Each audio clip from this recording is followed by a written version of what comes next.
Don't you want the story twice? Look no fear, the studio say remakes. I'm recording on my end. Awesome. Okay, I'm recording. I am also recording and turning off my air conditioning. Everybody's recording and turning off their We're air conditioning. recording. I'm gonna be so sweaty by the end of this. Yeah, it's real hot. Oh yeah. I've already taken my shirt off. Yeah. Hello and welcome to episode 4 of Once More with Screaming. Hey. Season 2 of Once More with Feeling, a podcast about great original movies, and they're often not so great remakes. You can open the refrigerator. My girlfriend, now that she's home sometimes when we record, she's very concerned about the sounds she makes. And it's very cute. I'm Gus Schiff. I'm a screenwriter, improviser, new cat owner. Well, technically it's my girlfriend's cat, but I love him a lot more than I thought I would, so I'm trying to claim him. He's more like your roommate than your cat so far. He's beautiful. And I'm Mariana. I'm a YouTube film critic and media scholar. And today we have yet another guest. I'm so excited. Two guests in a row? I mean, our cup truly runneth over this week. Gus has been just knocking it out of the park with these bookings. He's a video game writer and creative director, most notoriously for Borderlands, but I think also other stuff. Yeah. I am not the video game person of our duo here, but one of the original YouTube video essay greats. Oh my God, it's Mikey Newman. Thank you for Hello. being here. Thank you for having me and making me watch a great original movie and its equally incredible remake. I love this concept. Just two bangers. That's what you should call this podcast. Yeah, I'm Two so excited bangers. to have you here to talk about this movie in particular. I think it's like a pretty perfect fit. I had met you for 2 seconds and I was like, why did you make me watch this?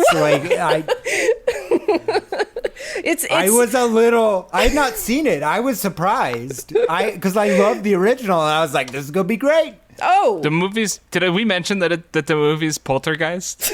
I did We have notice not. that. yeah. Did occur to We're me. watching Poltergeist today. Well, all of us have watched Poltergeist by now, both versions. Did you know there were two versions? Most people don't. It's because the new one is not very good.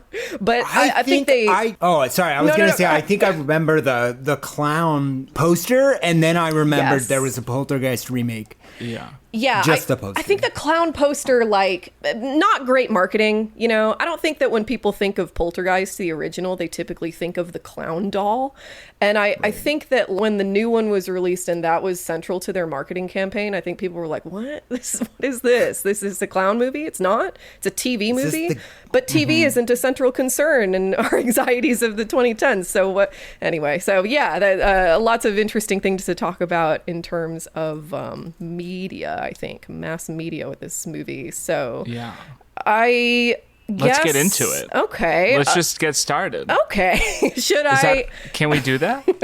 Should I tell you about It's your the year podcast. 1982? I would love to know about the year 1982. Great. Mikey, how much do you want to know about the year 1982? I was born in the year of our no. Lord 1982. Yeah, I am. It's the perfect 1,000 movie. years old. We did that on purpose. So, Yep. 1982. Falkland War. So we're comfortably into Thatcher's administration at this point, and this extremely bizarre conflict happens over this remote series of islands off the coast of Argentina, and this kind of helps, just in sort of a macro cultural sense, this kind of helps bolster Thatcher's popularity at a point when it was on the wane. This is kind of the era where heads of state are discovering how to manipulate mass media in your favor in a war, that you have options. You don't have to keep it secret like the U.S. did in Laos, or launder bad news like the U.S. did in Vietnam. You can just attack a place, just kind of out of nowhere. And Like if the you, U.S. did ever since Vietnam. yeah, in every single conflict ever since. Yes, you can just attack a place. And if you maintain an image of being on the offensive, it usually means your polls are going to look very good. They're going to go up. Although it does seem like Iran might have finally broken that delusion. We'll see how that turns out. You still need like a little bit of justification, just a smidge. Just a smidge. Just a tiny you at amount. least have to be a good enough propagandist to manufacture a reason. It's so easy to manufacture a reason. Literally just bomb your own battleship. Do you know how many times the U.S. has done that? I think like 3. I guess I don't think you should be a diplomat, actually. I'd be too good. So the troubles are continuing. The IRA bombs Hyde and Regent's Park this year. They wound 47 people and kill 8 soldiers and 7 horses. Bad optics for the IRA, but the troubles will continue for quite some time. We banned whaling. Yay! Yay! No whaling. Is that we, the U.S., or we? We as a matter of international policy, I think. Like whaling functionally ends in 1982. Except for Japan. Except for Japan, yeah, they have their weird loophole. But still, we banned whaling, yay! Dan put some like whale song in the background to celebrate the banning of whaling. Michael Jackson releases Thriller, yay! It becomes the only thing anybody ever listens to for like the next 3 or 4 years. The main thing happening right now is lots of money stuff, lots of speculation, lots of colonialism through soft power, which is going to be important context for this movie. Latin American debt crisis happens this year. Mexico announces it can't pay its debts after industrializing its economy. That triggers a financial crisis across Latin America, which makes most of Latin America very vulnerable to the kind of free market shakedowns that would define the rest of the decade for the region. Great. The first CDs are produced in Germany. Ever? Hooray! Yeah. Yeah. And then probably most important for the context of this movie, we are coming out of the stagflation of the 70s in the U.S. and starting to see the effects of Reaganomics. Boo. Yay. Boo. Boo. So Ronald Reagan cuts taxes, cuts regulations, and as a result, we get President Donald Trump. But before that, there's Reagan cuts taxes. A number of things happen. World War III. Yeah. But before that, there's a big economic boom. A bunch of capital is just injected straight into the economy, and functionally a new class of financial soothsayers basically assume control of the entire system. And this is when our economy kind of starts to resemble a moment by moment laundering scheme. How much of human existence can tolerate being turned into a financial asset? We begin that journey in 1982 and are about to find out the conclusion now, I think. The answer? Everything. Yeah. But Poltergeist, as far as I can tell, doesn't come out quite as Reaganomics starts to be considered a success. In fact, like a lot of good art, it kind of strikes me as a little bit prescient in the same way that it only looks like James Gunn's Superman is a direct allegory of Elon Musk and Benjamin Netanyahu because he filmed that movie in early 2024.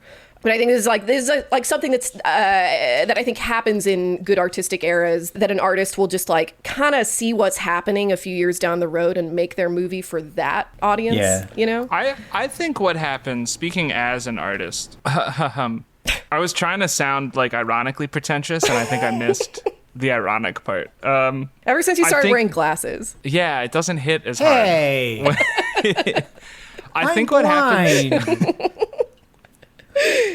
I think what happens is they exaggerate the things that they're noticing, and then like sometimes that ends up coming true. Like if you watch like Veep, you know, they exaggerate things super hard in the show, and then like unfortunately certain aspects of real life end up like surpassing those things that they exaggerated to make a point about like the current environment that it was being produced in. Totally. Yeah. Yeah. I think that's an artist's job, you Yeah. know, is to kind of see what's coming and Which just sort of I guess feel is, it. yeah, literally what you meant. So I guess I'll tell you what happens in this movie Poltergeist. tell us what happens we in all the movie watched. Poltergeist. Okay, so this movie is about the Freeling family. Steve is a real estate agent who sells the houses in the same development he's just moved into. Diane stays home with the smallest kid, Carol Ann, and they have 2 other kids, Robbie and Dana, who are like 9 and 16 maybe.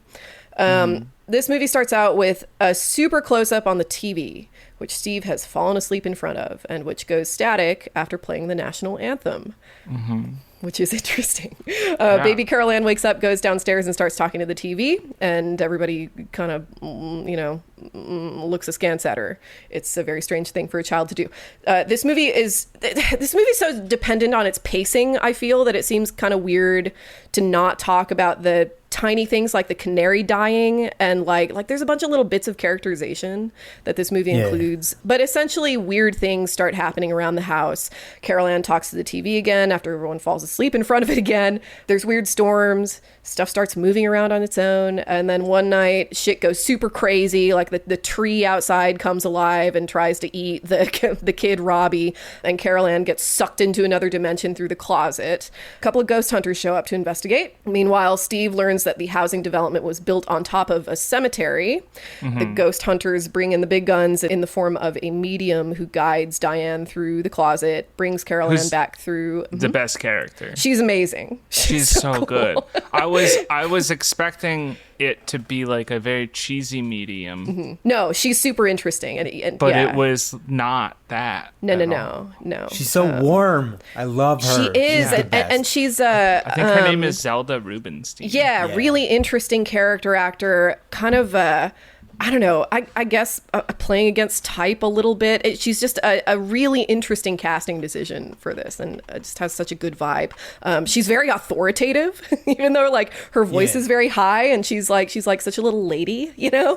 It's cool. So she guides Diane through the closet, brings Carol Ann back through a portal in the ceiling, and then she announces the house is clean. But a little later, as the family is preparing to move out of the house, the ghosts come back, violently attack the family, and this is when they discover that all the bodies from the cemetery are still in the ground. Yeah, they only moved the headstones to save money. So it's been raining a lot, so they all start just bubbling up from the earth into the house.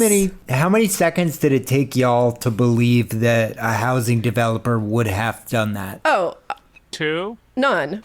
It took you 2 entire seconds? Yeah. I feel like I fell for a trap.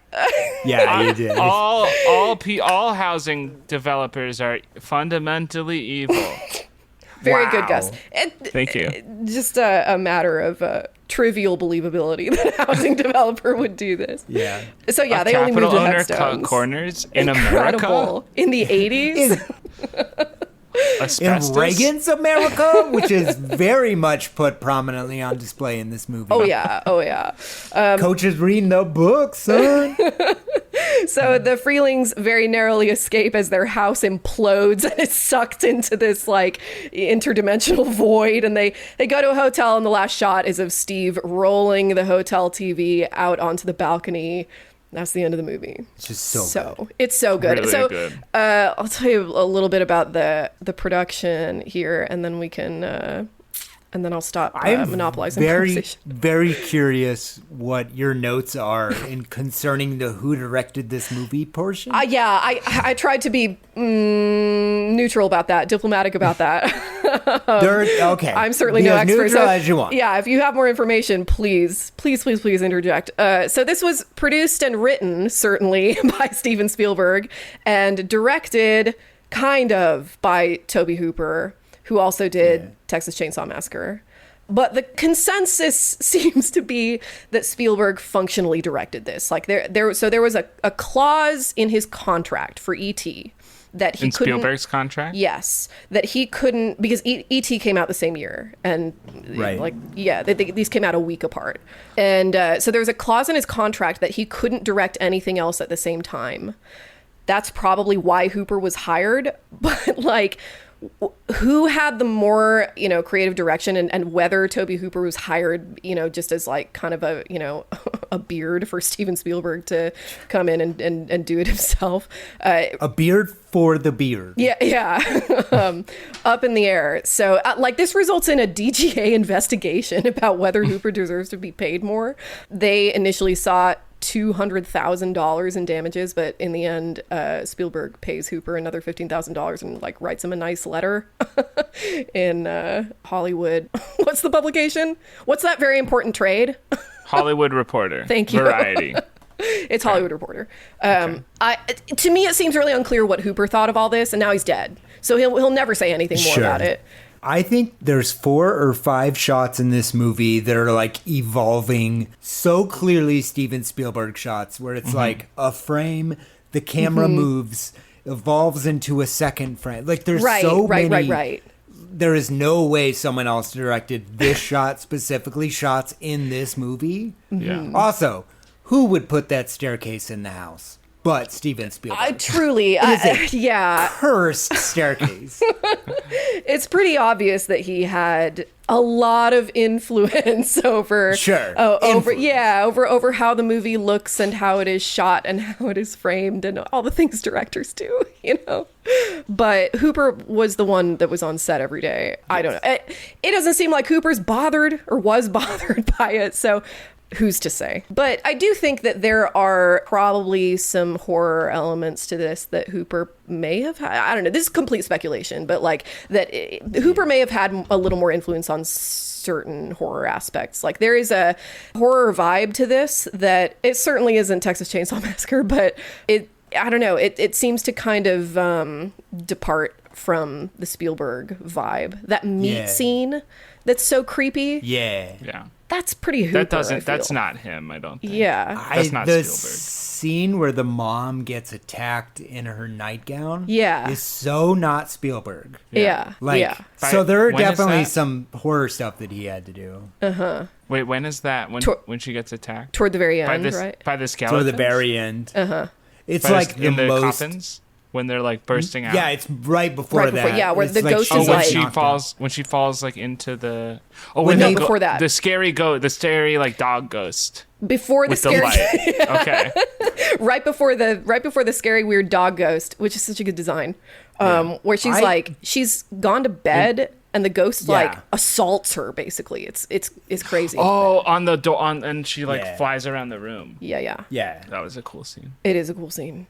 This movie was initially rated R, but then Spielberg and Hooper lobbied super hard and got it changed to PG. Did they change anything? No. But it's insane to think about because like PG didn't exist yet. Or PG-13 didn't exist yet. PG-13 didn't. Yeah. They make it for this in Raiders? No. It was Raiders, right? Yeah, the NBA. Raiders one was of the them. first PG-13. Oh. Yeah. No, I feel didn't you tell me it was Red Dawn? Yeah, I mean, we look. I don't remember. Let me check. I think it was. PG-13. The reality is, some stuff is too scary for your 13-year-old, so we needed a rating somewhere in the middle. Yeah. So you can go a little harder. I feel like what happened is Spielberg came along, and then all of his movies were PG-13.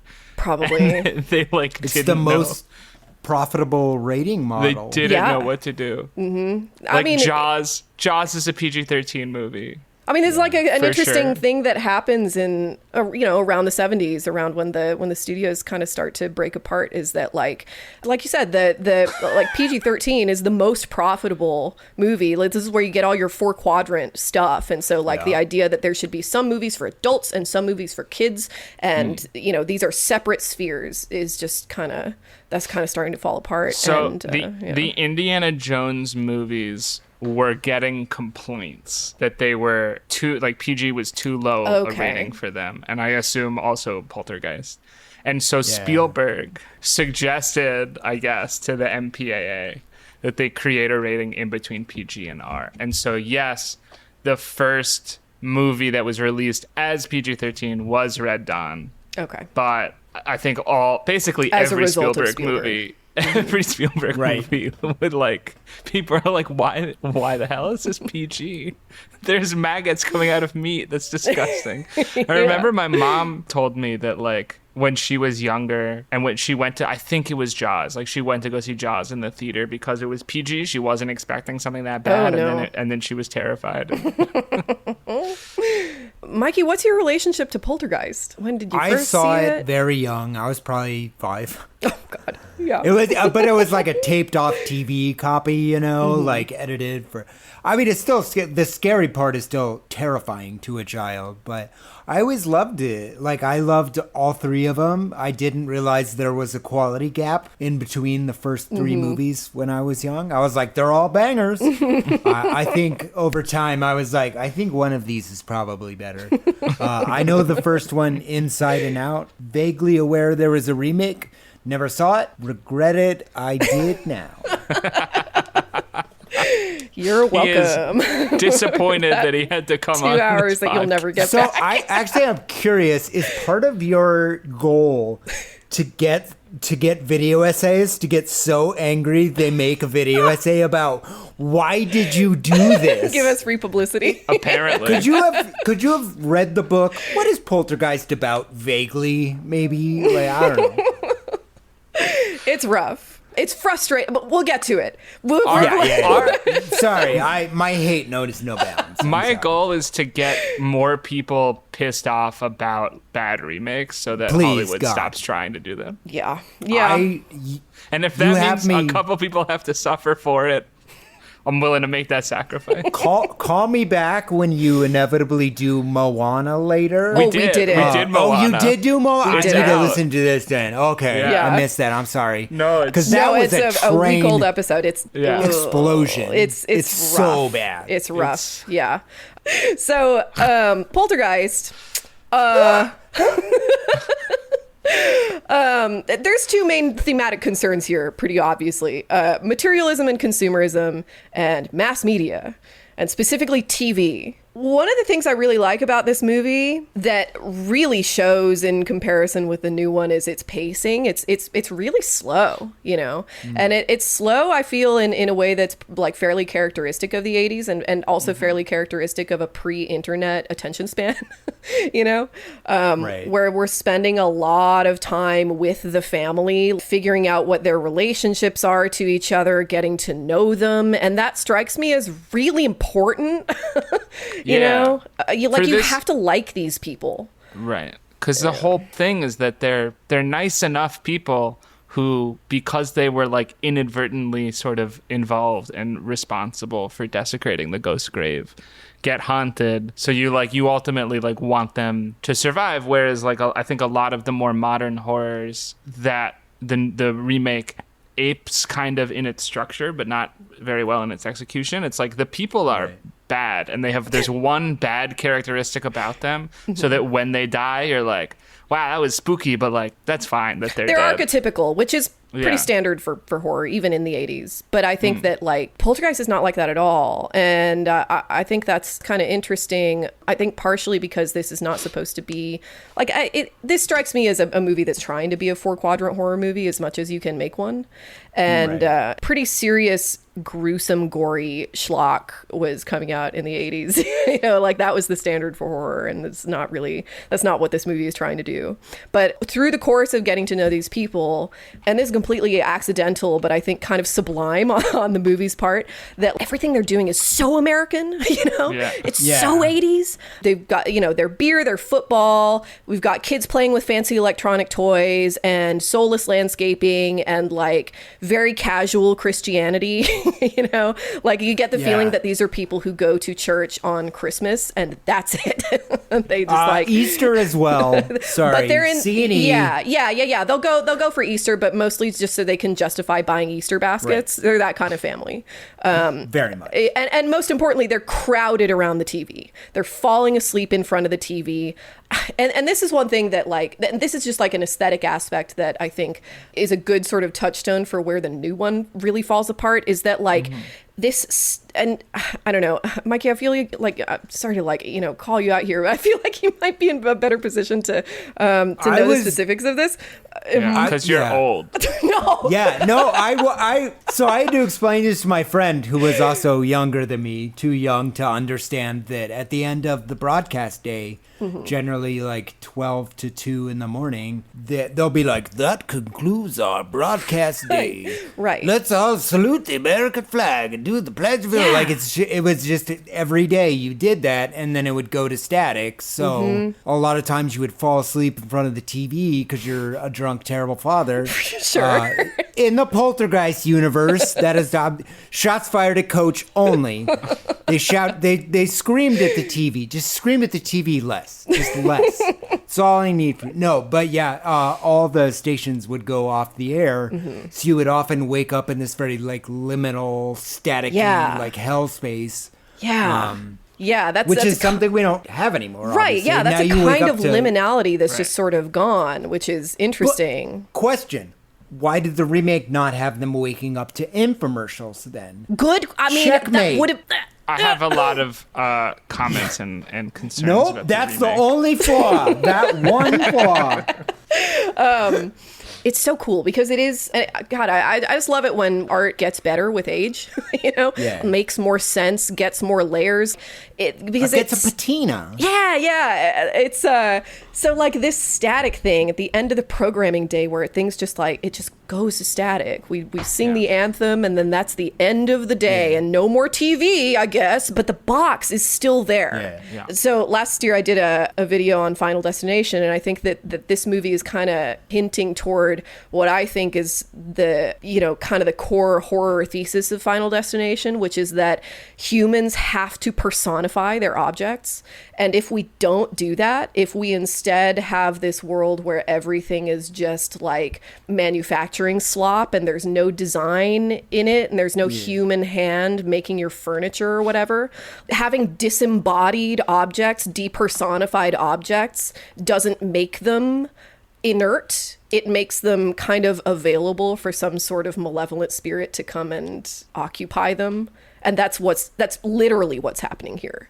So, the programming is done, and now in this static, in this weird liminal abject state.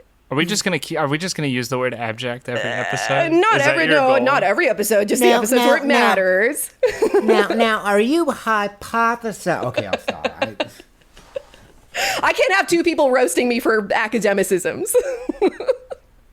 I always interrupt like Ross Perot. Why is that? Why do I start going now? Who is Ross Perot? Oh my God.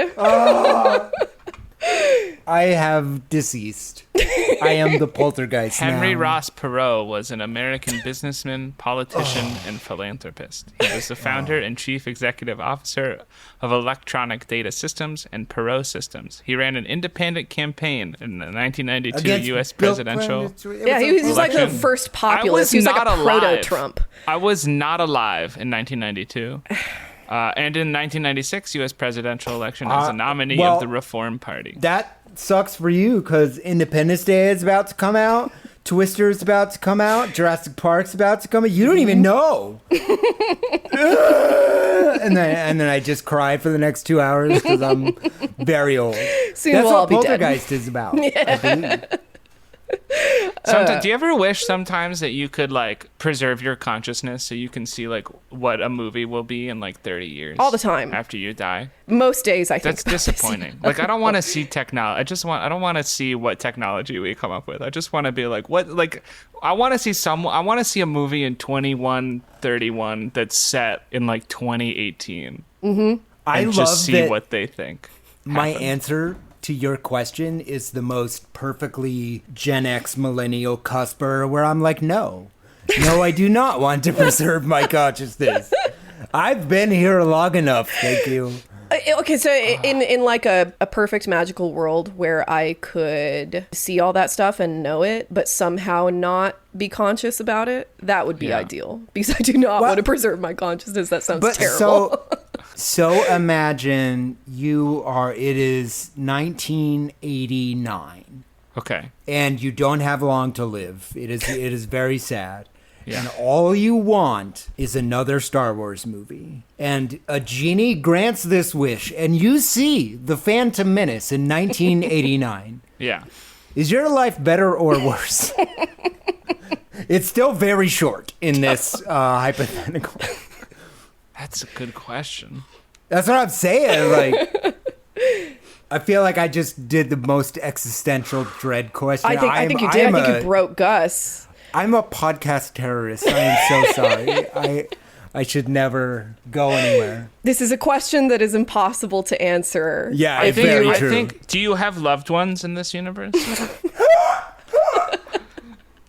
I don't even know how to process that question. Because there's a version where it's better. Because I think it was distributed by Fox, right? Sure. The Phantom Menace. So you can 2001. safely assume that Great year.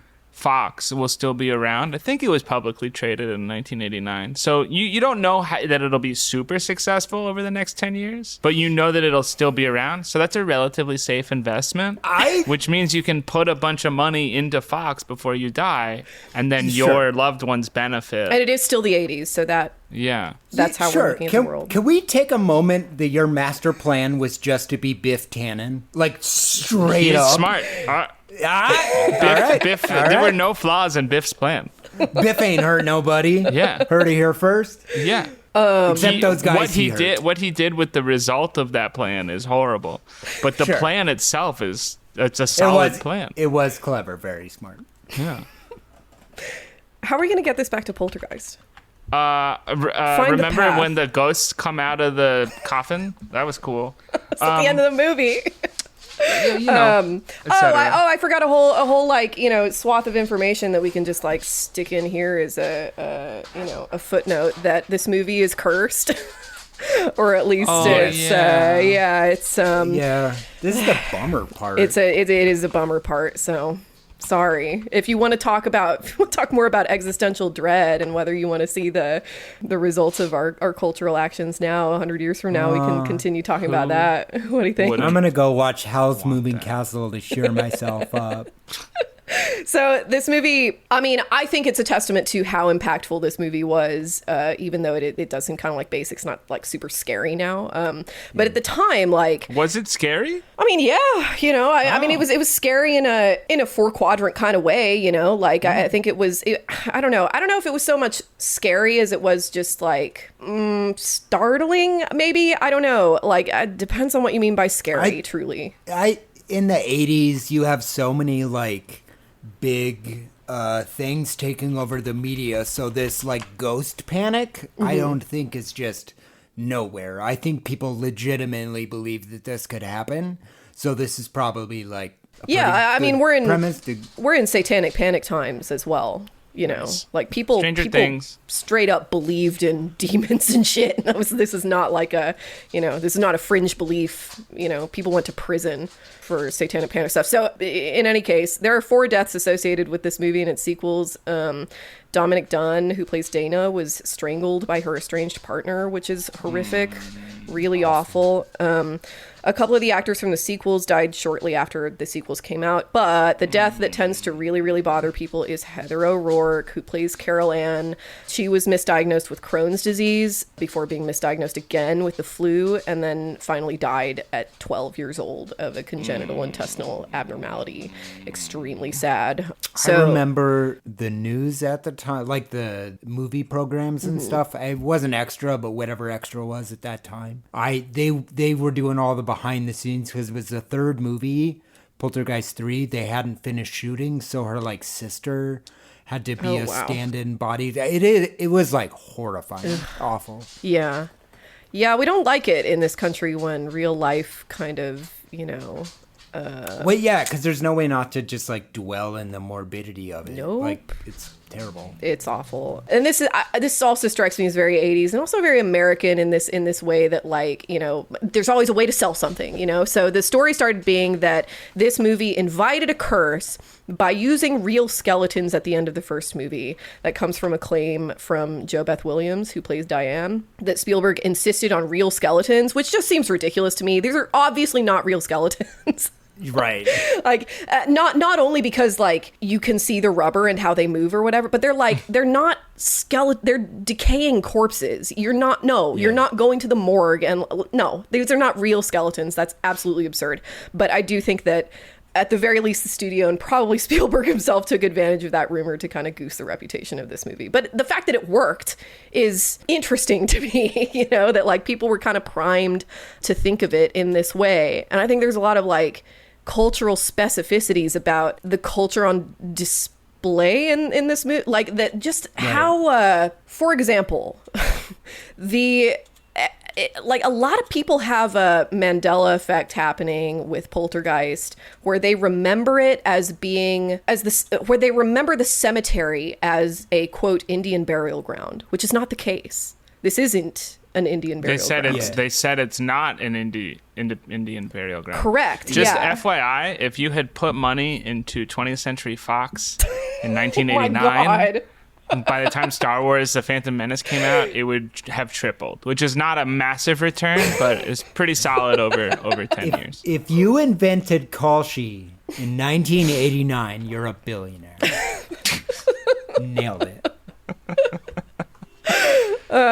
Anyway, The Curse. The Curse, yeah. I mean, it's like there's a, and this is another way that this first one diverts from the next one sort of passively. I don't think any of this is on purpose, but like the family is more complicit in this than the family in the new one. Steve Right. is a realtor Yeah. working for this housing development, and like the fact that he's just sort of like a lower manager doesn't have a whole lot of effect on the fact that they're living on top of a bunch He's of a dead people. rep, Yeah. is what they say, which I took to mean real estate agent, because there's that scene of him Yes. showing the house to Yes, he is a real estate agent for the development that he himself lives in. Right.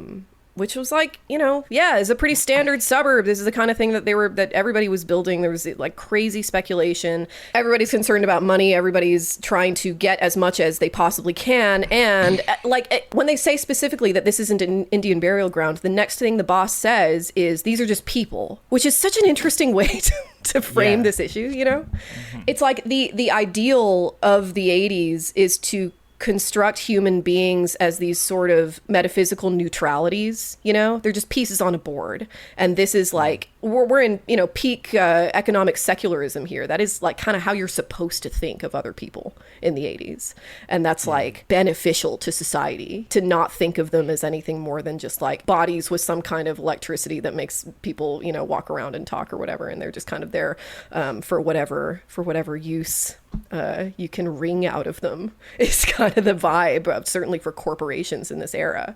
So like when Steve is talking to his boss, is another thing I noticed. His boss is telling him about all the new developments and how great their view is going to be. They're at the top of this of this hill looking at the next cemetery that they're going to displace.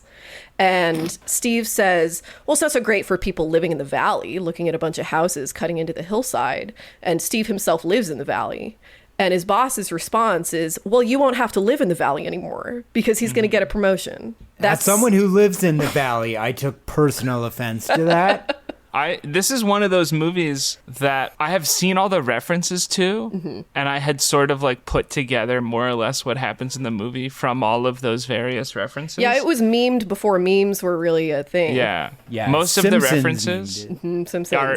Yeah, I was going to say most of the references are in Matt Groening's shows. And it was really cool in the same way that like watching Star Trek after you watch Futurama is really cool, where it's like, it was funny before and now I really get it. And I was surprised, I guess, that the first note I wrote was, wait, the TV scene is first? Because I was expecting, like, it's such a... It's so iconic. And then, of course, yeah. there's the second TV scene, and they're both very iconic, and they're both very good. And that's the kind of thing that I don't think I would expect to see in a modern movie, and that doesn't really hit as well in the new one. Like, it's a weird thing Not to at do all. to have this, like, it's repetitive strictly. Yeah, but it's works. good repetitive. And Yeah. like to your point about like spending so much time with the family early on, it was really great because there were so many things that were like foreshadowed and hinted at, and so you got to like exist with the and something I think this movie did really well is take you along the family's journey, so like you feel basically what the family is feeling while they're feeling it. So like up top, you have that moment where the canary dies, which is classic, and the really funny part where she's about to throw it in the toilet, and then like the daughter is like, What are you doing? And then, but that whole scene like lays a really lovely kind of thematic statement, I think, for the film, where it's like because the big theme of the film, on the surface is like respect the dead. Yeah. And so like the daughter, who the dead all end up taking a liking to, like she's the one insisting that they're like be nice to the bird as they're burying it in their parents' snuff box. And And like you don't get anything like that in the new movie. Like not only did they cut out that the pet dying, but they cut any sort of thing like that because the new movie was so and we'll talk about it in a couple minutes, but the new movie was so concerned about getting to the next scare. Right. Getting to that next scary moment. It doesn't trust you to sit with this family and care about them. It's so not at all. Yeah, we'll talk about it. Mikey, we're What gonna were say you- something. I was gonna say the moment where they're smoking pot in the bedroom was so humanizing. Yeah. 'Cause, in like, the PG up movie. to that point, he's like the dad is so hard to deal with. The mom is putting up with too much, and like Yeah. you see this pressure getting to them, and you really feel like it's their marriage is starting to crack even before they realize they're haunted.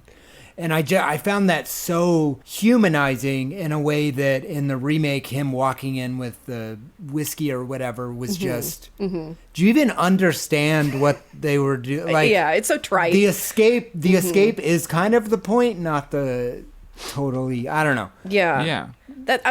That scene, well, I mean, we don't have to speculate about whether it would have been like either cut out or pared down in the new one because it was like It pared was down in the new pared one. But like Also, they're drinking in the new one, which is such a different vibe than pot. it is. It's a different kind of They're not mellow. Yeah. yeah. Well, it's like it's Like alcohol in film is sad. it is. Yeah. It's a and sad. Like when liquor shows up in a movie, that's depressing. Yeah. Unless It it's is. in It's- a party You're on the environment. White Lotus. Get out. Yeah. Get out now.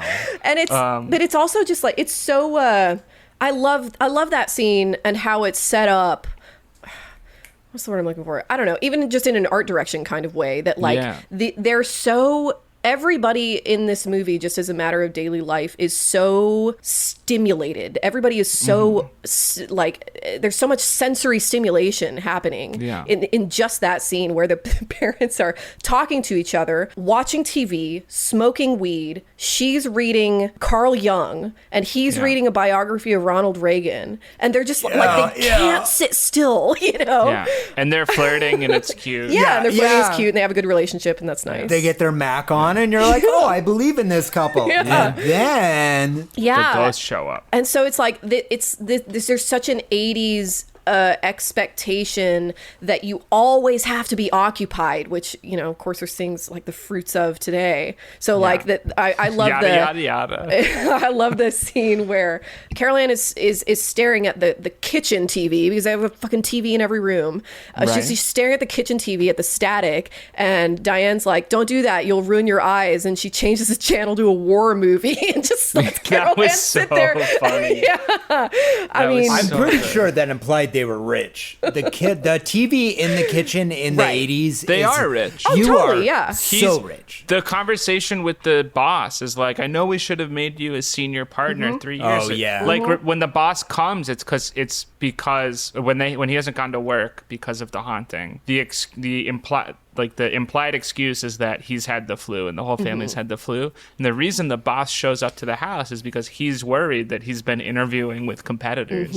Yeah. And he's going to leave the company. they are Can I- upwardly can I ask a mobile. Yeah. Question. Yes. Is Poltergeist and Christmas Vacation the same movie? Because it kind of sounds like they are. I've Like, never if he had seen just National I have Lampoon's nothing to Christmas Yeah, if he had Vacation. gotten Never a mind. subscription to the Jelly of the Month Club and had a total breakdown at the end, that would have worked. It would have landed. Same movie, called it. It's possible. One thing I loved, which I feel like, because I have not seen a lot of the like 80s horror movies, that this movie existed in conversation with. We're about to. I'm going to put you through so many. Hell yeah. Is that like the parents were not stupid about the ghosts. Like that there's that scene before the ghosts reveal that they're malevolent when they're just there, where I think, what is it, like the dad comes home from work or something and the mom has set up like a repeatable experiment in the kitchen with floor diagrams Yeah. and everything. She's falsified it, you know, or like yeah. she's made it falsifiable. Yeah. Yes, Mikey, you're raising your hand. No, so I went down a rabbit hole there because I remembered the scene where the mom is setting up Carol Ann in the like ghost shoot contraption. Like Yeah. she's letting the ghost shoot her daughter like 20 feet across the floor. Yeah. I found that quite reckless. This is a time of recklessness, you know. We've got like these. It is the like, 80s. It's the 80s. Everybody in America is just like delirious on all this money, or at least will Yeah. be That's by true. 85, 86 when this kind of when everything trickles down as much as it's ever going to, you know. Mm-hmm. But like it does strike me as you know, like they're kind of playful about this ghost in the beginning in a way that Yeah. would be entirely inappropriate for now, and they are not the same way in the new one. And I think that like I don't know, that like it just changes the vibe of the entire movie Yeah. for them to not be able to There's- do that in the new one. It just makes it kind of there's more that- depressing. You know, there's one of the coolest moments right before the scene you were just talking about, where the chairs have all been pushed out, and she's like, "Oh, kids, so annoying." And it's one take, and she goes and she like puts something in the dishwasher or puts away some dishes or something, and then she turns back, and all the chairs have been stacked on the table, which was practical because you couldn't do that in CGI. And what's great is we see CGI in this movie. It's the tornado and the tree and Yeah, the it's storm. cute. So that was done practically, and it's an incredible effect, and it's really, really cool. It's really like, cool. in a practical level and in an in-universe I really level also like element. Carol Ann in that. She's such a good little actor. I know. It's so sad. I know.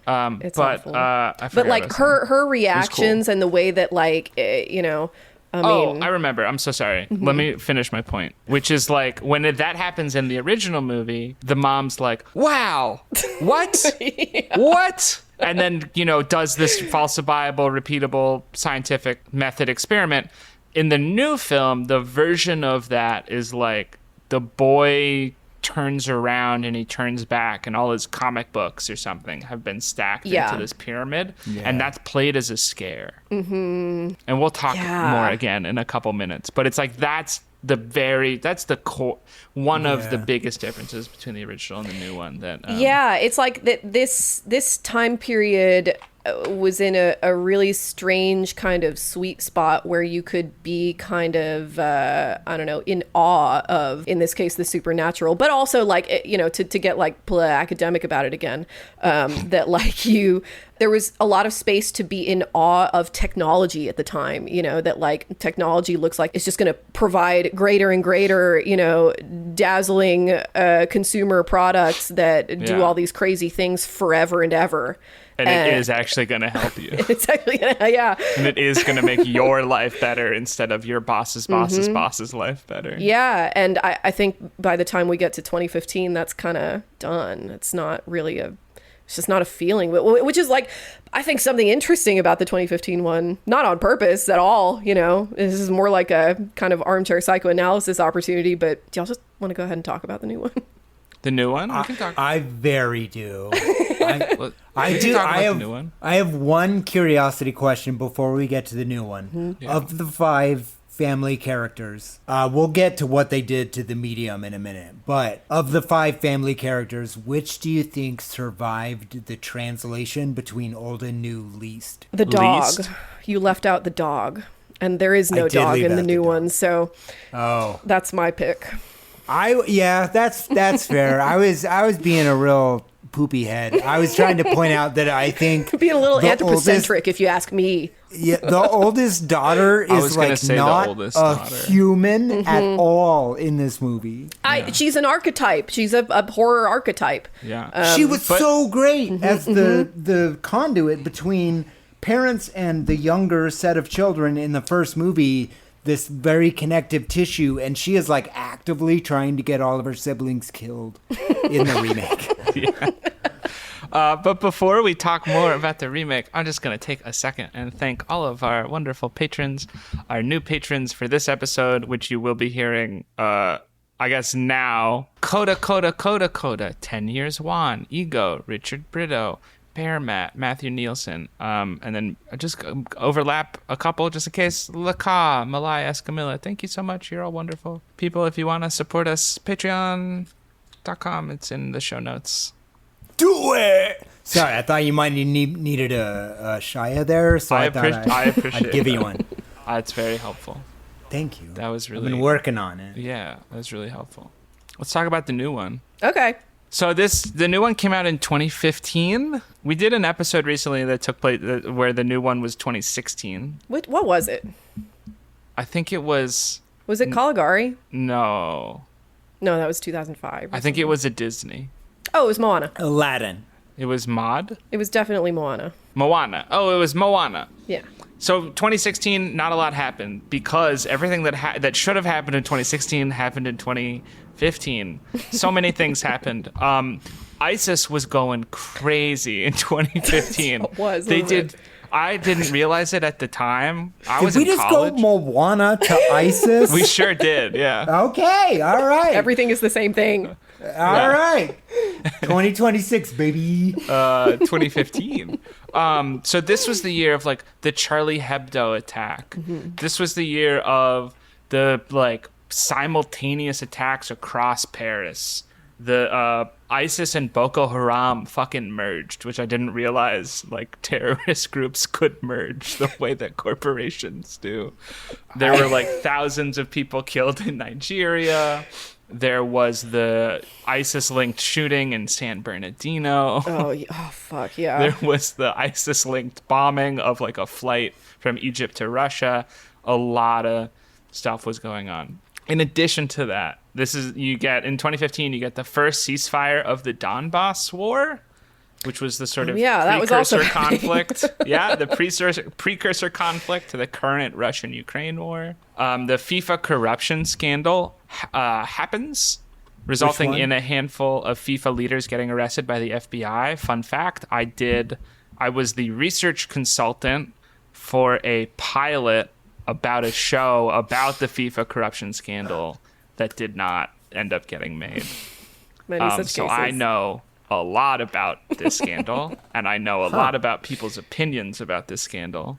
And I can tell you that at least among the journalists and former like professional soccer people that I talk to, they all universally agree that the previous FIFA president, Sepp Blatter, while being super corrupt, was better for the sport than the current FIFA president who replaced him, whose name I think is Infantino. Infantino, yeah, who was like desperately trying to usher Trump off the stage so that Spain could take their fucking photo. Gianni Infantino.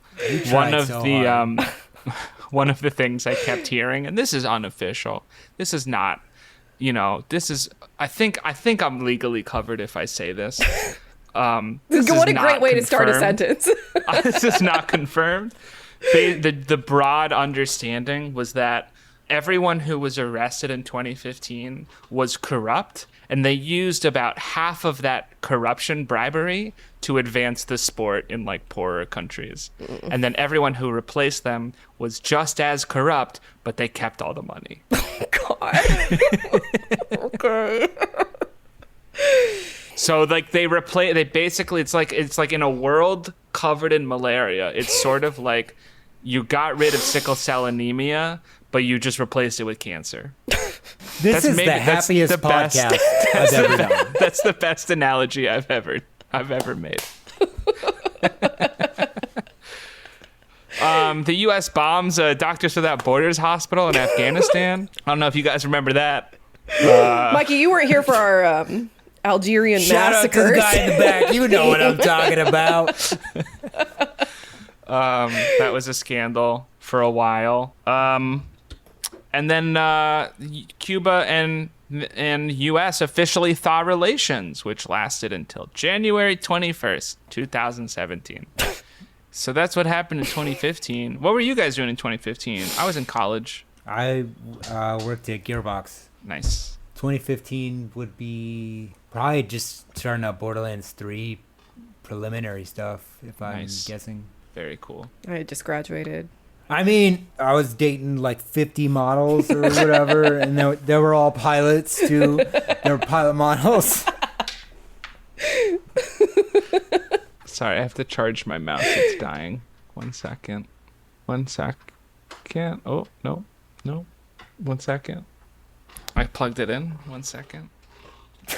It's Dan, like you're leave this docking. in. 1 second. 1 second. Dan, leave this all Hang, in. please hang. Please hold. Okay, let me tell you. That's 2015. Here's you might notice that by 2015 was 6. I can't do math. 2015 was like 7 years after the 2008 Great Recession, subprime financial Yes. crisis. Yes. Which makes some of the choices that were in this movie a little interesting. Yes. True. Doesn't make the movie better, but it makes the No. experience of watching it better, I think. Yeah. True fact, I got a house originally and a mortgage approved in like 2007. I was one of the bad mortgages, but I always paid it. So I was like protected and fine. I always thought that was funny. They really bet against me and I showed yeah. them. What's up, banks? Here's what happens in the movie. It's similar, but it's not exactly the same the way some of our other remakes have been. So just going to run through it. So the recently fired John Deere executive, Sam Rockwell, and his stay-at-home mother / wannabe author wife, Rosemary DeWitt, and their 3 kids pull up to a slightly rundown, apparently very cheap house in a subdivision. The oldest daughter hates it, but they're running low on money because of he got laid off. Sam Rockwell feels like he's failing the family because he can't provide for them. There's some ghost stuff that happens, but the parents don't recognize it, which is stupid. There's one sequence kind of right in the middle that I guess serves as the midpoint when the ghosts actually start attacking, while the parents are at like a networking dinner with his old boss or something like that. There's a part in the dinner where he's like, can you get me a job? And he's like half laughs. That's rough. The kind of thing that I do anytime I'm around someone with any sort of hiring power, where it's like you say the thing that makes them go, I don't want to hire this person. They feel desperate. That's what Sam Rockwell does at this dinner. So a clown doll attacks the boy. Then the tree attacks the boy. And then the boy has this whole thing where he's like scared of everything. That's his character trait. Everybody gets one. And then this weird like ooze pools out of the like garage when the older daughter I think is doing laundry, but then a hand comes out of the ooze and grabs the daughter. And then shiny lights trick the youngest daughter into the closet portal, and she gets sucked into Ghostland. And then that scene happens where she goes, "Mommy," like in the TV. But they shot it like from the daughter's side, which was a bad choice. It is. Not to editorialize. Then Rosemary, the mom, gets the paranormal department from her old university to come investigate, and the paranormal department is older professor lady, Nicholas Braun from Succession, and then a young black woman who has like 3 lines. She's the young black woman. She's the one who does that fucking like fantasy sci-fi trope of like there's some very simple concept and they have to diagram it out for the dunces in the audience. Stranger Things style. Yeah, but then it makes less sense when they diagram it out. They're like, she's trapped in Stranger another Things dimension. style. Yeah, they're like, she's trapped in another dimension. If They're our like, what do you reality is a mean? circle and another reality is another circle, then if you put the circles on top of each other, it's stupid. And then what happens? circles. Yeah.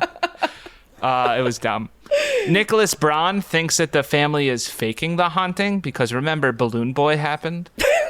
Can we take a moment to Yeah. point out, you keep saying Nicholas Braun. This is cousin Greg. Yes. Like, No, it's absolute. Nicholas Braun. Yeah, okay, sure. Cousin he Greg came on is screen so- and I is went, much "Ooh, more cousin timid." Greg." Sure. Did y'all see the Sheep Yeah. Detectives? He's They in that play too. different I'm pretty I sure. did. It's so cute. Nicholas Braun. Yeah. And then he ends up with the girl. Thank you. I forget which girl. I do too. It doesn't matter. We're not talking about that movie. Whatever. He doesn't really do anything. No, he except doesn't. doubt He's there to look children. awkward, which he does very doubts well. children to In their Poltergeist face. or in Sheep Detectives? Either. In Poltergeist. Either and I, all, I yeah. didn't see sheep. So there's but then he starts to believe because he gets haunted with this like terrible power drill scene that I was like, Oh yeah. normally That was pretty well directed. It was like the drill. it coming would have from- been well directed if it was a different movie. If it was a horror movie, like Sorry.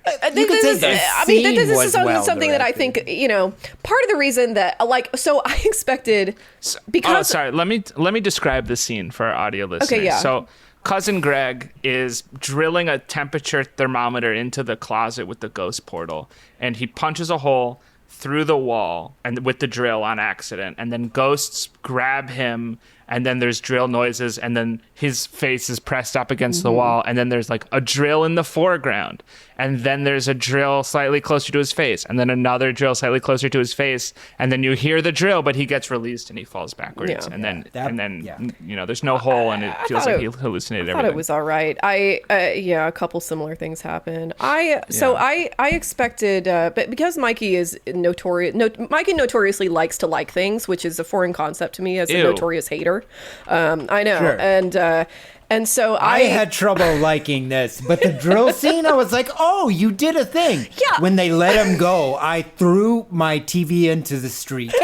So, like, I am on your team, Gus. Well, that's what I'm saying. Like, that's a great scene for a slasher movie.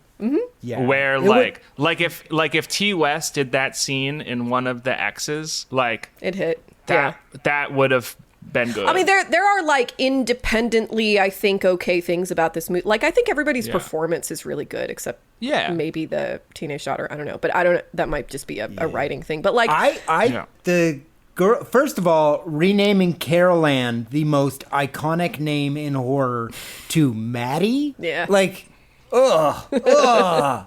But, like, downgrade. I think I'm Carrie sorry. is the most iconic name in horror. you think? Yeah, but what if the remake of Carrie was Samantha? Like that? That's, Yeah. Yeah. Like But Carol it wouldn't be Ann because is it's a more. name you got. But it's more famous than Carol Ann, so that wouldn't. It wouldn't. Wasn't there a remake of Carrie? Didn't they call it Carrie? Yes, Yeah. and we're gonna watch it. Oh, good. Good luck with Brian De Palma's version. No. It's great, but it is a lot. It's so good. Okay, and then what happens? Oh, they try to contact the daughter. There's some weird shadow monster stuff. Sam Rockwell uses the power of violence to discover how to get out of the ghost realm. Because basically, like, he breaks down the closet wall with a broken table, and that somehow uncovers the exit portal in the living room. The professor's at a loss, so they call in the cavalry, which is a British medium who is like a man and also British. Excuse in this me, he's movie. very Irish, and he's Jared Well, Harris. Jared I was Harris, ve- one of my favorite character actors. One of the only still existing character actors. Remember amazing. when he I was good and confused- stuff? I was confused because I thought his accent was Irish, but he's British. He himself is very like he's British, from yeah. London. Yes. So everybody knows that no one can do accent work of the place that they're not from, because otherwise it's racist. There's a lot of colonization that went on between the British and the Irish, so There is. You know, the Brits can't do Irish accents anymore. It's illegal. I wonder if it was Jared Harris's idea. I wonder. Maybe. don't know. Oh, he's from an Irish family. Okay, there you go. Yeah. He's the son of Richard Harris. Yeah, Irish actress and a Welsh, and then his mom was Welsh. Okay, he gets a pass. Awesome. Those are my two favorite accents on those islands. So the Irish guy shows up, and he's also the ex-wife of the professor, and he has a whole bunch of scars that he keeps talking about how he got the scars. He just exposits everything. Like, there's no twist moment where they find out that they didn't actually move the bodies. He just comes in and he goes like, I think what happened is that they only moved the headstones. And that's the whole scene. Oh yeah, they do. They never even allow it to be a question, right? Yeah. They just suppose it all. Yeah. Yeah. There's the scene earlier, the networking dinner scene, where they're like, it used to be a cemetery, but they moved the cemetery, so it's fine. Yeah, and like then, in Act 1 they do this. Yeah. And then the Irish medium shows up, and he's just like, actually, they never moved the bodies. Yep. And then he's like, and also the ghosts are using your daughter to follow the light. But if your daughter goes to the light, she'll die. So they like figured out a plan to rescue the daughter, which is like an extremely simple plan. It's literally like, we're going to throw in a rope and then we're going to get her. Which is That's the same. whole I mean, plan. this is the same thing that happens in the original. It's just like It for is, some reason. but the original does not have a heist voiceover. The new one has a heist voiceover. Can I tell you For something? When yes. Gus, I don't know if you saw this on. I watched this on the Plex server, and I did. Okay, when you searched Poltergeist, did you get Poltergeist, Yeah. the drama comedy? Yeah. From 2018. I was really tickled by that pun. So anyway, they do the plan. Instead of the mom going in, which is what happens in the original movie, the younger brother goes in because he developed this like guilt about leaving Maddie alone. I liked it because it was a choice. They did Yeah. something different in a surprising way Yeah. than the original. Yeah. But then they Didn't show you land what or it looks anything. like back Yeah, there. which was a Yeah, mistake. the fact that What it they're looks wireless, like is the upside down. It's just Oh, the yeah. upside yeah, down. it is definitely just the upside down. It's just the upside down. And then they're all about to leave in their minivan, but oh no, Maddie's like, we didn't get rid of the ghosts. They didn't go to the light. And then the car gets flipped and dragged back into the house. And there's some dog shit Act 3 action. And then the Irish medium sacrifices himself to lead, because there's no one else who can lead the ghosts into the light. And then the light swallows the whole house into the ether. But then the Irish medium is actually fine, so whatever. And then instead of that great moment with the TV in the motel, the ending is the family tours a new house, and the tour guide's like, it has a ton of closet space, and also this tree is really pretty and it's been here forever. And she turns around and the family is driving away, and then rock music plays and you smash the credits. And then my favorite, the best scene in the whole movie is like a mid-credit roll of the Irish guy recording the beginning of his next show. So dumb. And his wife comes out but like steps on Off his line, cue, and yeah. they have an argument. It's the best scene in the whole movie. It's so That's funny. funny. That- I turned it off. I do not wait for post credits anymore. You should pull it up right now and watch it. Well, I'm not going to do Pull that. it up right now and No, watch I'm, it. I'm actually just going to go on living my life, I think. You know what? It seems it's a lot of effort for you. I'll just send you the YouTube link. Oh, and yeah, then there you can go, watch there you it. go, there you go. Poltergeist 2015 mid credits. I'm sat. Let's go. It's not good. It's 35 seconds long. It's great. It's not great. It's great. Capital GR great. There you go. Let's get a live react, please. Okay, you're going to get a live reaction. Yeah. I will give you a 3, 2, 1 when I click it. Yeah. Can I just say, if Zach Kreger's new movie is like Resident Evil. I'm sorry, I got the name wrong. If Curry Barker's new movie, Anything But Ghosts, I think it's called, is anything like this mid-credits scene, I will be so happy. I don't see a link. In the chat. Oh, in the chat. My bad. I'm Yeah. sorry. I clicked the wrong window. I don't know how stuff works. All right. Watching. Jared Harris walking down a hallway. Editing on point. Okay, cutting outside of the camera. Brilliant. For this movie. Brilliant for this movie. He's smiling. His eyebrows went up. That was great. Oh, it was great. 2 against 1. I mean, sorry. I did clarify. For this movie, What it's just happened? average. It is boilerplate, joke, ghost investigator, sci-fi, circa 2012 Yeah. But it kind of worked. stuff. it works. It works so because well. Jared Harris is having so much fun. And I will endorse any project that allows Jared Harris to have fun. So, in that way, sure. Mad Men. Mad Men. I'm in the middle of a rewatch. He just hanged himself. Aw. Ugh, rip. Who's This he? is a sad episode. It's It is horrible. about ghosts, so I guess it really does kind of loop back It's about around. yeah. So that's the movie. It's not how good. did It's this- No, It's not. Bad. It's not. Let me tell you how this movie got made a little bit. Obviously, there's Poltergeist 2 and 3, as Mikey mentioned way back when. MGM was interested in making a Poltergeist 4 starting in the 90s, and they kind of kept that effort up to some degree until like 2007. And then they were like, forget that, we're going to do a remake. So from like 2008, it's a pretty normal studio development story. There's a bunch of different writers, a bunch of producers come on, a director comes on, director leaves, whatever, and then eventually the film comes out. It was shot in 2013, which makes a lot of sense to me. It came out in 2015, 2013 is closer to the subprime financial housing crisis than 2015, which makes a lot of the choices make a lot more sense to me, because I don't know. I just feel like that was more on people's mind in 2013 than it was in 2015. Sure. Can you speak to that? You're both older than I am. Gus, I am a year older than you. Why do you always pivot to me as the old? Like, can we find a better pivot? You're more experienced than I am. Yeah. Oh, thank you. As the resident ghost. You were working at Gearbox in 2015. Were your coworkers concerned about housing prices? Do you know anyone at John Deere? Did they undergo a round of layoffs in 2013? No, Gearbox Software and John Deere did not have crossover. I guess I'm confirming that exclusive. Yeah. Yeah, right here. Sorry, it's kind of a bummer. That could have been one of Ellie's vehicles, is a John Deere tractor. I pushed a combine. for it. Imagine Thank a combine. Thank you.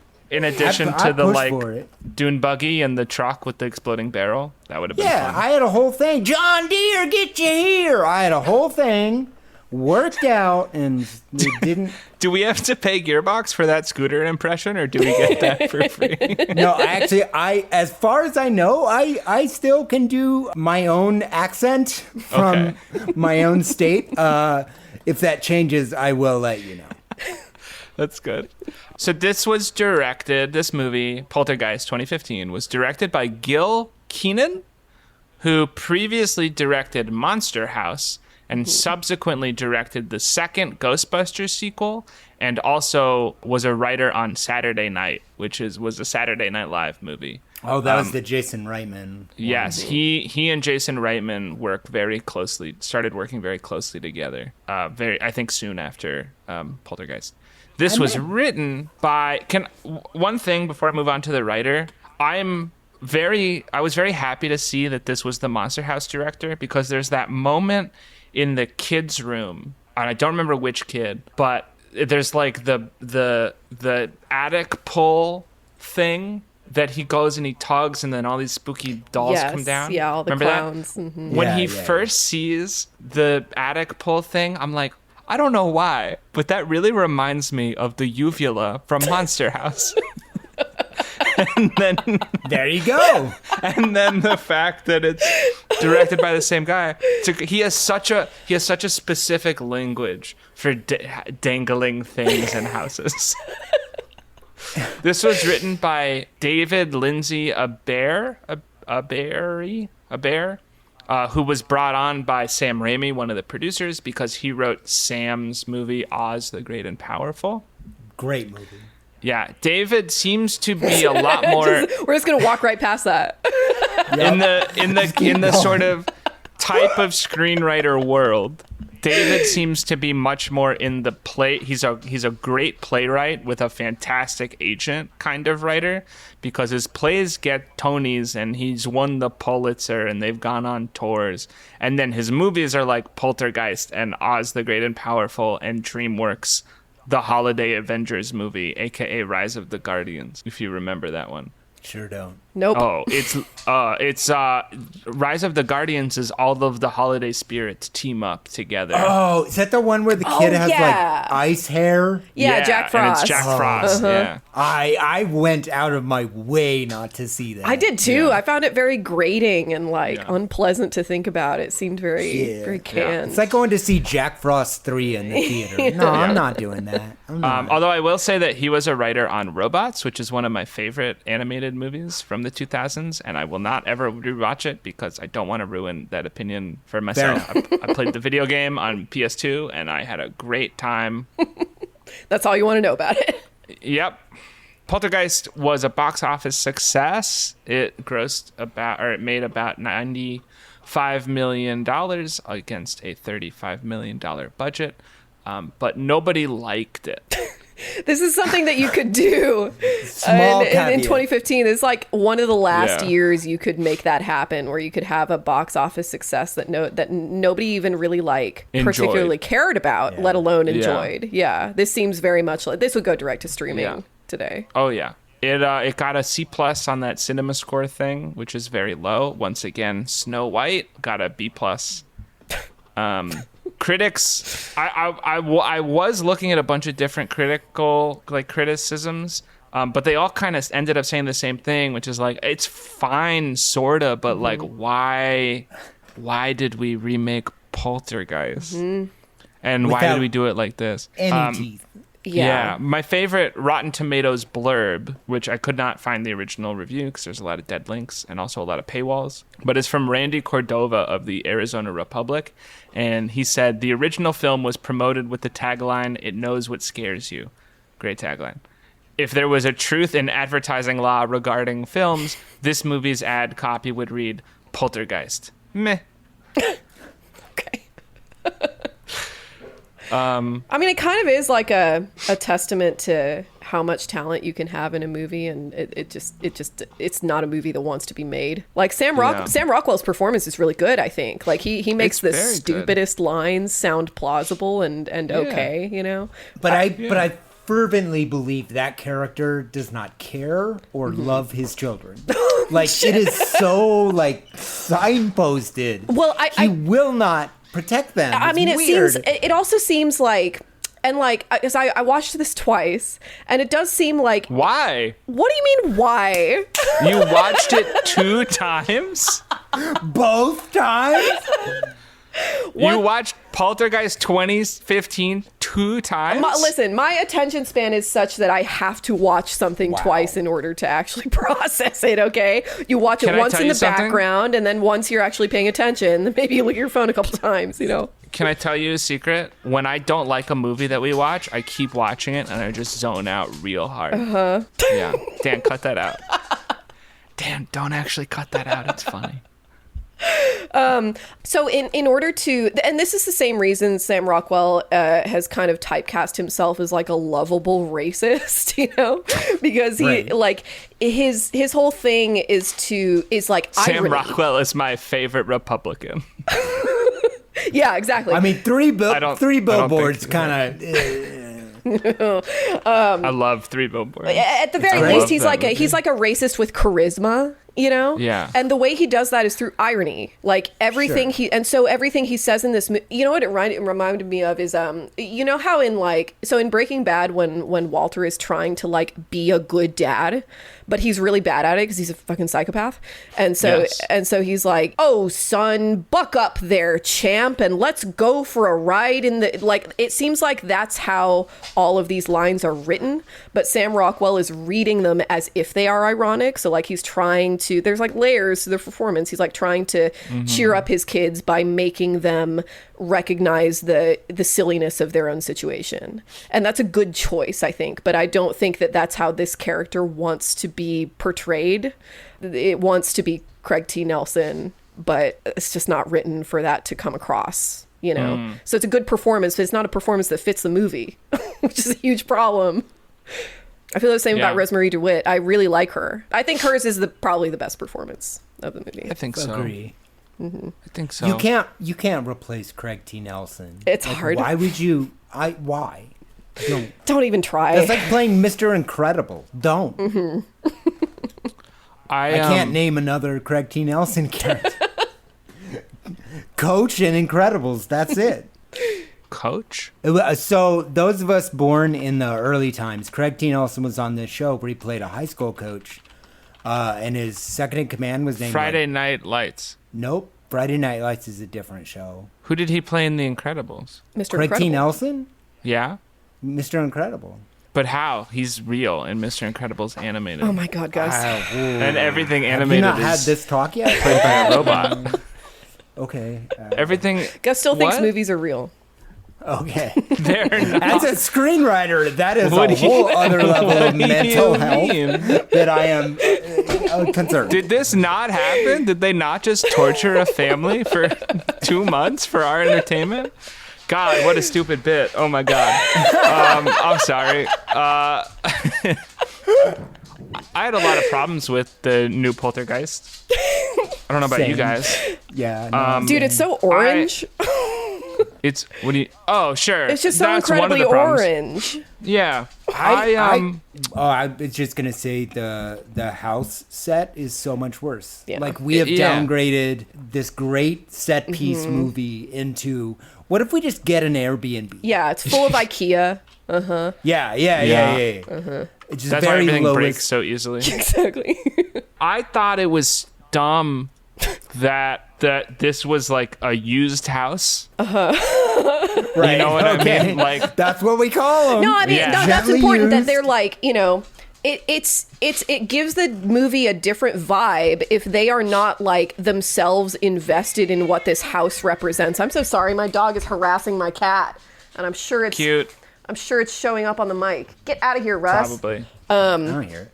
So like, yeah, like it matters that he is in the original selling this house or houses like it, identical houses. And in this one, Selling they're just the subdivision. Yeah, in this one, they're just pure victims. You know. Right. But it also like it. But then, and I hate to be this guy. I really do. He says, not hating it at all. Okay, yeah, But- that's my question. Why? Why are they being haunted? Right.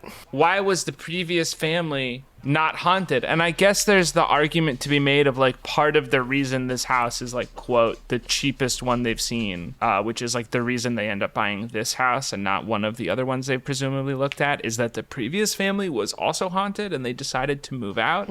But Classic trope. that's not That's not what ever Poltergeist is referenced. about. Right. Poltergeist is it's not right. And there's nothing that this family does to justify the haunting the way that it is justified in the first movie. There's just a pointlessness to it. And there's nothing like, and I was looking so hard because the first movie does this so well, like with Right. the dad's career and with the TV thing and with the American flag opening, and like so much of that movie is like just filled to the brim with stuff. And then this movie is like, he's a executive from John Deere, but he got laid off. And I was like, okay, what does that have to do with the haunting? Fucking nothing. The only thing, the mom- only like, the only actual symbolism, the only attempt I could see that they made is that so Carol Ann in the original calls them the TV people, which is pretty Yeah. spooky, I think, you know? Yeah. And now in this one, they're the lost people. No, it's like, No. it's like, There was- yeah, it's like this turned into the parallelism now is that the Freeling family, I don't even know if that's what they're called in this one, but I don't even know if they have a name. Last name, who cares? Who cares? But like, it's like they're like also unsettled in the way that the spirits are, I guess. But like, that doesn't, why is this a Poltergeist movie then, you know? Because like one of the things that's really compelling to me about the first one, and that I don't think had ever really been attempted, at least in film, is like the very idea of a poltergeist is kind of spooky because of how ill-defined it is. And it seems like in the original, it's like the implication is that if you have enough ghosts and all the ghosts are like in their feelings, then you get this sort of composite ghost that's just like a wall of emotion that can then force shit to happen. And that's what Yeah, a bad poltergeist shit. is. Yeah. Bad shit to happen. Yeah. And it's just like, that's just not here at all. No. Yeah. And there's so much to this movie that's just kind of there. Like, there's this part where the realtor, when they're in the first seeing the house, are like, you'll notice the previous occupant installed speakers in all of the walls. And I was like, oh, cool. Like, they'll be able to hear the daughter in, like, they'll do something with that. No, they won't. No, they will not. You know, I think, I don't forget which one of you said Airbnb, but I think literally they like did a location scout and the house they picked had speakers in the walls. And they're like, fuck, we got to write that in. There's no way we can cover that up. Like, and there's just so much of that. And then like replacing the weed with the alcohol, such a mistake. Yeah. It makes like, it just reads as so much more depressing. Like there's something about that weed scene where it's like, because they're smoking weed together, it's like it feels like them trying to like reclaim their hippie days Right. from 10 years ago, and they're being really cute and they're flirting really well, and now they're just sad and drinking before they go to bed. Yeah, it's funny looking back on it because I made note of the way Sam Rockwell as the dad kind of pulls out those two coffee mugs and just haphazardly pours whiskey into them. And it's occurring to me now what a implication of a repetitive pattern in that. It seems like they're trying to say he had serious alcohol problems and finally kicked it, and this is the thing that's gonna like bring him back, you know? And that's why he dumps all the booze down the sink. Yeah. But well, he dumped a half a liter. Like he dumped a little. You want to go overboard. Yeah, it's true. I might change my mind. But it's also like, I mean, just like culture, like the cultural context is just not right anymore for this kind of movie. Yeah. Like even with the TV, like the TV is not a central point of concern in 2015. It's the internet now. Like we don't have dead air on TV anymore. Can I tell you something? Just from a practical level, a CRT television is spooky. Mm-hmm. For anyone who's like younger than, I don't know what, like 23. We're doing it again. Yes. But now we're all the olds. We're all the olds. I'm part of the olds now. For anyone who's younger than 23, roughly, if you've never experienced a CRT television, they're weird. They're weird things. They generate an electrical field so that like when you you can feel when they're on because your hair stands on edge. There's like a small whine when they're on if nothing's playing, like even if it's just black. Counterpoint. Yeah. Nothing is better for the Super Nintendo than a CRT TV. I'm not saying they're not awesome. I'm saying that they're haunted. They got ghosts in there. Like they are haunted. Yeah. The capability for the CRT TV to be creepy, like it is in Poltergeist or any sort of tube television, I guess, is high. Yes, because it's one of those things where it's like, what do you mean you're beaming radiation into my face to show me sports? I'm gonna go microwave something. I don't like that. But then you sit there and you watch it and like, yeah, it kicks ass for pixelated, like anything pixelated looks great on it. But it's weird. It's distorted. It's like it's got that magnifying effect. When you turn it off, it doesn't just turn off. It goes, and it shrinks. It's a whole image into a little pinprick on the screen. Okay, some people are classy and like classy stuff. Some people are Gus. Okay, all right, I get it. The CRT TV. The thesis of this rant. The CRT TV can be creepy. Oh, totally. A plasma screen television is not creepy. No, well, it's the like plasma screen is too thin. The point, you can't fit a ghost in a plasma screen. Can I point out that one of the ways the original movie made the TV so terrifying, and content warning for the original movie if you have a seizure disability, the strobe light they use to fake static, like the static on the TV, is so unbelievably egregious, like blindingly so. It's supposed to feel like you are Carol Ann, like you are 6 inches in front of all this static happening. But then they did it again in the new one, and I was like, okay. Yeah. All right. Well, I mean, it's like that original Poltergeist takes place at a time where a very specific kind of horror was capable of hitting, and that just doesn't anymore because the progression of technology from giant boxy TVs that blast radiation in your face to flat screen TVs where the signal comes from somewhere. Who cares? Who knows? Because the evidence is not on the screen. You can't see it. It's like the progression from past technology to new technology over the past like 50 years has just been about removing friction for the viewer. And by 2015, we've achieved it. And our all of the horror that we project onto technology has moved on to the internet. So the fact that the internet or phones are not a piece of what's happening here just kind of is no longer a movie about technology at all. No. I also really, really hated that they just went right into ghosts being spooky. This is one of those horror movies, and no offense to the director, but this is going to be a little rude. I think a good horror movie, I don't watch horror, so take this with a grain of salt. I say that having a very strong appreciation for what are apparently very good horror movies.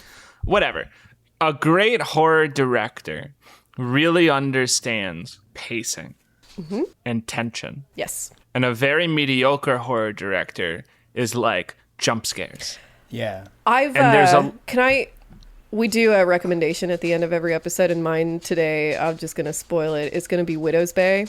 And Yeah. Widow's Bay does this really, really, really well in a way that I have not seen in a very long time. Like there's I just like tore through 6 episodes last night. And When you should have been watching Poltergeist. excuse me, I watched both of these twice. So Okay, well, maybe you should have watched them 3 times. So Matthew Rhys goes to a creepy hotel, and the show does all this like really interesting prop work, and he's looking at all the like games, a bunch of games Is that the episode where he has to stay in the hotel alone? Yes. Yeah. So he's looking at all the like board games and stuff on the you know that they give you in the hotel at your whatever B&B whatever, and so he picks one, and it's just like I forget what the game is called, but it's like. Slay or something? Well, there's one that's just called Teeth. And it's like a box with a sort of graphic cartoon drawing of a tooth on it, and you open it and it's just a pair of pliers.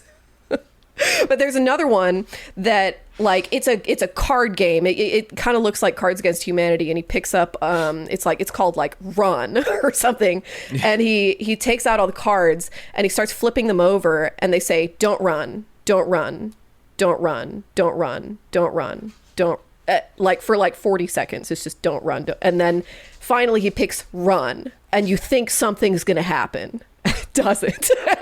and the show just continues. It's so good. But like that kind of playing with tension and like pacing, like lost art. So I'm glad Widow's Bay is bringing it back. Yeah. Poltergeist 2015 did not have it at all. They do the thing that I think is such a mistake of like reminding you that you're in a horror movie every 5 to 10 minutes by just having like the dumbest jump scares. There's the one where the kid is like, he runs upstairs to what will be his sister's room, and he looks at the closet that's going to be the ghost closet, and he's just enthralled by it, and the camera's really tight on his face, and then the music swells, and then sting, jump scare, but it's just his dad trying the handle of the closet. Like, we don't need that. That's cheap. That's dumb. I yelled when that happened because I was like, did we just do a doorknob scare? Yeah. I could not deal. Yeah, that was ugh. It's insulting. It's bad. Jump scare should be illegal. It's just a cat. Get over it. You own the cat. It's just a cat. It's always just a cat. Yeah. What else? Those are the things I didn't like about it. Is there anything that I missed that I don't like about it? That's fine. Yeah, the old Poltergeist, great movie. Good. You should watch it. Very, very. You should watch it. New Poltergeist. Not even a bad movie. It's a nothing movie. Yeah, I mean, Yeah. I do think, like, you know, so, as an anthropologist, I think this movie is fascinating. You know, like the difference between As a fossil. Are you a doctorate? Are you getting your doctorate degree? How many chapters of your thesis have you written? I think that the cultural differences on display between original Poltergeist and new Poltergeist are very revealing about what audiences are in a position to accept, you know? Yeah. The kinds of stories that are possible to tell. It would be absurd in 2015 to tell a story about a family moving to the suburbs where the assumption is that they are upwardly mobile, on the up and up, gonna live a great life full of wealth and happiness and self-determination. It's just like, this is not an attitude that exists in 2015. So to try and remake Poltergeist, which is a story that is so dependent on that attitude, it's not gonna happen. It's not gonna work, you know? It's just, it should have been different. Yeah, regardless of how much talent is evident, you know? I will say, kind of as the last bit, is this movie violates Aristotle's Poetics. Damn. Because we see horrible things happen to like people who are already not doing great. True. And in Poetics, he's like, there's 2 kinds of plays. Right. There's 2 stories. It's either good things happening to a wretch or bad things happening to a king. Nothing else. And he's right. He is right. Yeah. You said that so RuPaul there, and he's right. Did I say it like that? Nice. I mean, in my head you did, because I really wanted you to be RuPaul, I think, is actually. Sometimes I think I've been imagining RuPaul this whole time. Is that okay? you don't have to imagine. I'm on your screen. Oh, whoa! I had no idea. Oh my gosh! Wow. That's just like the movie. It's technology. It's like it's right there. Sometimes I think that the Greeks figured everything out, and then we've just been treading water. Oh, a lot for of people have figured 2,000 everything years. out. Yeah. We just fucked it up. It's fine. We'll figure it out again. I feel like that's a good ending. That's the button. We fucked Anything it all else? up, and we'll figure it out eventually. Mikey, nobody should watch the 2015 Poltergeist. What should they watch instead? Yeah. Oh, that is an excellent question. I am gonna say, because I'm very much on a Curry Barker kick. Shout out, No Hose Elite. Obsession is great, but if you want more of that It's very good. unbelievable what is happening to me, Curry Barker, I think, kind of to prove his directorial ability, made it's not a short film. It is mostly a film, but not quite full length. It's a found footage sort of YouTube horror movie called Milk and Cereal. It stuck with me longer than Obsession did. Like it, both are incredible. That I haven't seen. I Watch have both. seen. I did see The Chair, that other short he did, and it's similarly kind Yeah. of affecting in that like, am I having a stroke kind of way? You know? Okay, he's a genius. Yeah, he's like his amazing. whole. I find him so inspiring. His philosophy is don't wait for somebody to tell you it's okay, just do it. I'm like, yes, just do it. Yes. Don't let your dreams Sorry, be to br- dreams. I had to bring Shia back one more time. One more time. Mine is Widow's Bay. It's so good. It's very much one of those shows. People have been telling me to watch Widow's Bay for like 2 months, and now I finally I have. thought you and didn't cave to recommendations. I do. Well, I watched You one did a episode whole. and it turned out it you was did really a, good because you did a whole fucking thing when I recommended something and I don't remember what it was. I don't remember what I- Oh, what no. I recommended. You Clearly recommended. important. You recommended to me. I'm the bitch about recommendations. I'm sorry. I got it backwards.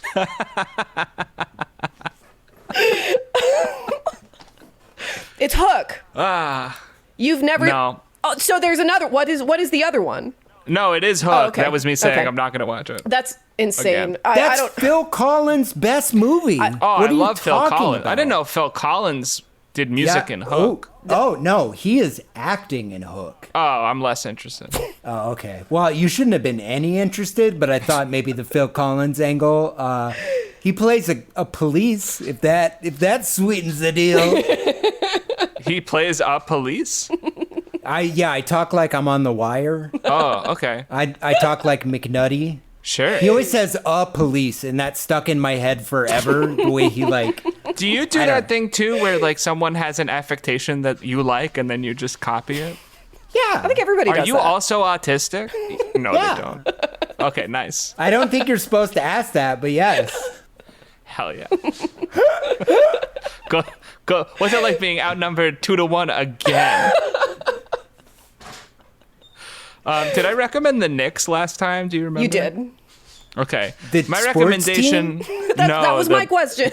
There's a book called The Knicks, N-I-X. Yeah. It's very good. My recommendation is my lovely, wonderful girlfriend and I have been. We just finished season 3 of America's Sweethearts, the Dallas Cowboys cheerleaders. Every season is very similar, and yet What? And yet, it is the They're most not getting into a whole lot of wonderful- adventures. The Dallas Cowboys. It is the cheerleaders, if you most. can imagine. It is the most wonderful show. I truly, honestly believe, and there's a chance I recommended this before, but I just finished season 3. I truly, honestly believe that this show, if everybody in this country watches it, can solve our political division.